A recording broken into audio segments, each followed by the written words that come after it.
আসসালামু আলাইকুম। সবাই কেমন আছেন? আশা করি সবাই ভালো এবং সুস্থ আছেন। আজকের এই ভিডিওতে বলবো বাংলাদেশ নারী ফুটবল টিমের পরবর্তী ম্যাচ কবে বা কত তারিখে। বাংলাদেশ নারী ফুটবল টিম কিন্তু অনেকটাই এগিয়ে আছে।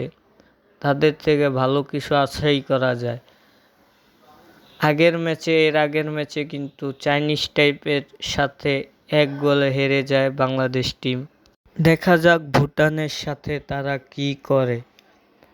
এখন শোনা যাচ্ছে যে ভুটানের সাথে বাংলাদেশের যেই ম্যাচটি ছিল সেই ম্যাচটি মনে হয় পিছিয়ে দেওয়া হয়েছে। পিছিয়ে দেওয়ার কারণে কবে বা কোন দিন ম্যাচটি হবে তা জানা নেই। তবে কেন ম্যাচটি পিছিয়ে দেওয়া হয়েছে তা আমি আপনাদেরকে দেখাচ্ছি। দেখে নিন কেন পিছিয়ে দেওয়া হয়েছে। বাফুফে কমিটি থেকে বলা হয়েছে যে ম্যাচটি পিছিয়ে দেওয়া হয়েছে। কী জন্য পিছিয়ে দেওয়া হয়েছে তা আপনারাই দেখুন। জানেন যে ভুটানে যাওয়ার একমাত্র আমাদের এয়ারলাইন্স হচ্ছে ধ্রুক এয়ার। এছাড়া আর কোনো এয়ারলাইন্সে সরাসরি যাওয়া যায় না, যেতে হলে ভায়া মিডিয়া হয়ে যেতে হয়। তো আমরা ধ্রুক এয়ারেই যাওয়ার কথা ছিল। তো ধ্রুক এয়ারে টোটাল সিট বোধহয় 35টা। তো আমরা 8 তারিখে যেহেতু আমাদের যাওয়ার কথা ছিল, 8 তারিখে আমরা মাত্র 15টা সিট পেয়েছি। আমাদের তো টোটাল টিম হচ্ছে 31 জনের, যে কারণে ধ্রুক এয়ারে আমরা 8 তারিখে যেতে পারছি না। ইভেন আমাদের রিটার্ন টিকিটও নাই। আমরা যে যাব ওখানে গেলে ভুটান ফুটবল ফেডারেশন আমাদেরকে 5 দিন বা 6 দিন থাকা খাওয়া দিবে, এরপরে তো আমাদেরকে দিবে না। তো আমরা তো ওখানে মাস ধরে বসে থাকতে পারবো না। পারবো না।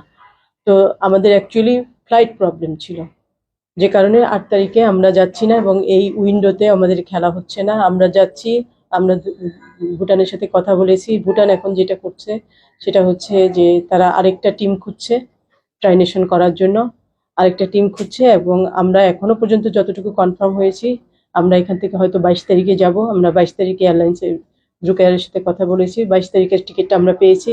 রিটার্নটা এখনো কনফার্ম হয় নাই। ওইটা ভুটান ফুটবল ফেডারেশনকে বলা হয়েছে, তারা তাদের এয়ারলাইন্সের সাথে কথা বলে রিটার্নটা তারা কনফার্ম করবে একটা বড় ফ্লাইট দিয়ে। তো সেক্ষেত্রে ট্রাইনেশন হবে। এটা হবে end of the July or first week of August. এই যে আমাদের যে 8 তারিখে যাওয়ার কথা ছিল সেটা হচ্ছে না, ডিউ টু ফ্লাইট প্রবলেম। যেহেতু আর কোনো অল্টারনেটিভ নাই, কারণ আমরা যদি অন্য দিক দিয়ে যাই সেটা অনেক বেশি এক্সপেন্সিভ হবে আমাদের জন্য, সেটা সম্ভব না। ঠিক আছে। অফকোর্স বেটার হলো, আমরা আপনি যেটা বলেন র্যাঙ্কিং এর দিক থেকে হয়তো আমরা একটু পয়েন্ট কম পাবো, ঠিক আছে। বাট আমি মনে করি যেহেতু ট্রাইনেশন হবে, আরেকটা টিম আসবে, ভুটান আরেকটা টিম এবং আমরা খেললে আমার মনে হয় সেটা আরো বেশি কম্পিটিটিভ হলো এবং মেয়েদের জন্য বেশি ভালো হলো, বেশি ম্যাচ খেলতে পারলো। আর আমরা আশা করি সেটা হয়তো স্ট্রং টিম হবে। সেটা যদি স্ট্রং টিম হয় তাহলে তো আরো ভালো হলো। তো সবকিছু মিলিয়ে ভালোই হলো আমি মনে করি। মূলত এই কারণেই ম্যাচটি পিছিয়ে দেওয়া হয়েছে। ম্যাচটি হওয়ার কথা ছিল 11ই জুলাই, কিন্তু সমস্যা থাকার কারণে ম্যাচটি পিছিয়ে দেওয়া হয়েছে। ম্যাচটি কবে হবে তা জানা নেই, কিন্তু পরের ভিডিওতে সব বলে দেওয়া হবে কত তারিখে খেলা হবে।